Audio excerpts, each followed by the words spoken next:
You unlock this door with the key of imagination.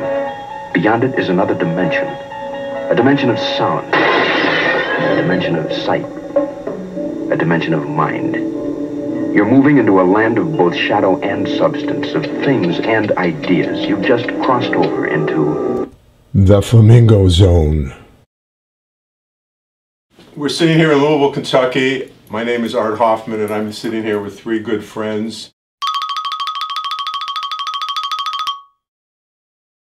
We're going to relate a story that happened, which we could summarize in many, many different ways, but we're going to probably use the word serendipity. Chip's wife, who has visited us on a couple of occasions, died in April. And I knew that she was big into flamingos, so I knew of an attraction in Louisville out in J-Town which had flamingos. I didn't tell them the reason that we were going there other than that Bob's spirit was going to be in this location. We thought we'd experience one story, and it turned out we experienced several stories because of what ensued. She was there to take pictures of the front of the store and get the flamingos, but she had forgotten her good camera. All she had with her was her cell phone camera.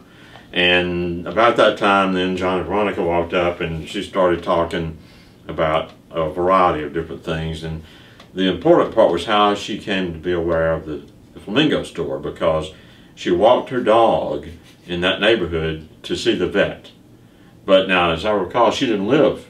She lived nowhere near this area, and she didn't have a dog, but that was why she always was in that area. And she was walking and didn't have a car, which was strange given that she said she lived in some county far removed from Louisville. It was an invisible dog, right? The writing didn't come up yet because I was waiting for you to get close enough to make the connection. And you kept going further away taking pictures. I didn't know if you were avoiding things or really taking pictures, and I didn't want to point you at a distance. So I waited until you got close enough, and then I said, he's a writer too. Okay. And that was kind of the connection. That's when she pointed to the store across the street and said, look at the name of that store over there. So I put my glasses on and it read, it's Serendipity. Serendipity. I think she brought up the Mr. Chippy's store. She was talking about the area and said, have you been down to Mr. Chippy's? And that's when I told Art, I said, tell her my name. And I said to the lady, his name is Chip. They are already missing a part here because it all started with that there was a blue table in front of the well, we missed that. So yes. You missed that. There was a blue table in front of that, and there was a lady that was going to take it. And when she found out I was a writer, she cautioned me several times not to steal her story, because she was writing this story to be published in Mensa's journal. That's right. Mensa. She was a Mensa. Well, I asked her if she was. A Mensa wannabe. And she said that she took the home test and missed it by 1 point, and she was afraid to take the official test because if she didn't pass, then she would have a low self-esteem. And I said that, oh, I guess that would be terrible being a borderline genius. And she responded, everything about me is borderline. To which we all muttered under our breath, indeed. I said, his wife was really into flamingos, but she passed away last month. And I said, and I said, Chip, she said, no, she said, Chippy? Chippy? And that started. That's when the name thing came That started the Chippy. So Mr. Chippy turns out to be a guy who's about 3 blocks down the street. So she said. So she said. We couldn't believe it was true.